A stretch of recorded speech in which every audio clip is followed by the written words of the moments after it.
గత వైసీపీ ప్రభుత్వం హయాంలో ఏలేరు వరద నీటిని ఒక్క పిఠాపురం నియోజకవర్గానికి వదిలేయడంతో రైతులకు గ్రామాల్లో ప్రజలకు తీవ్ర నష్టం జరిగిందని తెలుగుదేశం పార్టీ రాష్ట్ర అధికార ప్రతినిధి పిఠాపురం మాజీ ఎమ్మెల్యే వర్మ ఆరోపించారు. పిఠాపురం తెలుగుదేశం పార్టీ కార్యాలయంలో మాజీ ఎమ్మెల్యే వర్మ మీడియా సమావేశం ఏర్పాటు చేశారు. ఈ సందర్భంగా వర్మ మీడియాతో మాట్లాడుతూ ఏలేరు వరద నీటిని ఒక్క పిఠాపురం నియోజకవర్గానికే కాకుండా ఇతర ప్రాంతాలకు కూడా తరలించే విధంగా చర్యలు తీసుకోవాలని రైతుల తరపున జిల్లా కలెక్టర్ను కోరినట్లు ఈ సందర్భంగా ఆయన తెలియజేశారు.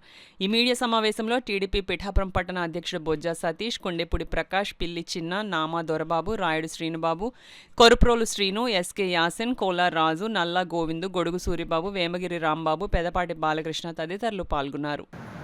ఎస్తెమ్మాపురం నుండి కాండ్రగొండ దగ్గర దప్పకాలు ద్వారా పెద్దాపురం ఏరులోకి వరద నీరు వెళ్తుంది. తర్వాత జగంపేట నుంచి వచ్చి దుస్సంగండి నుంచి కంటికాల ద్వారా పెద్దాపురం ఏరులోకి వరద నీరు వెళ్తుంది.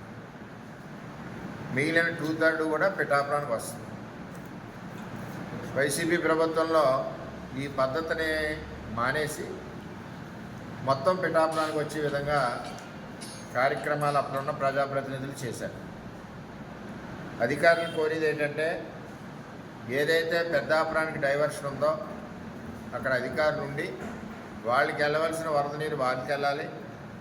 ఏ విధంగా పంట నీరు వాళ్ళు వాటా మనం ఎలా పంపిస్తున్నామో అలాగే పిఠాపురానికి రావాల్సిన వరద నీరు పిఠాపురానికి రావాలి. అంతేకాకుండా మొత్తం పిఠాపురానికి వరద నీరు వచ్చే పరిస్థితి ఉండకూడదు. అక్కడ మానిటరీ చేయాలని చెప్పి నేను కోరుతా ఉన్నా. ఇదంతా కూడా రైతుల యొక్క విన్నపం. ఈ మానిటరీ చేయకపోవడం వల్ల ఒక్కొక్కసారి ఏమవుతుందంటే వరద నీరంతా పిఠాపురానికి వచ్చి 60,000 ఎకరాలు మునిగిపోయే పరిస్థితి వస్తుంది. అంచేత అటు పెద్దాపురాన్ని మునగకూడదు, ఇటు పిఠాపురాన్ని రైతులు పాడవకూడదు. కాబట్టి వరద నీరు మానిటరీ చేయవలసిన బాధ్యత అధికారులు ఉంది. కాబట్టి ఎక్కడికెక్కడ లష్కర్లను పురమాయించి ఇటు పెద్దాపురానికి వెళ్ళవలసిన వరద నీరు పెద్దాపురాన్ని పంపించాలి, పిఠాపురానికి వెళ్ళి వరద నీరు పిఠాపురానికి పంపించాలి.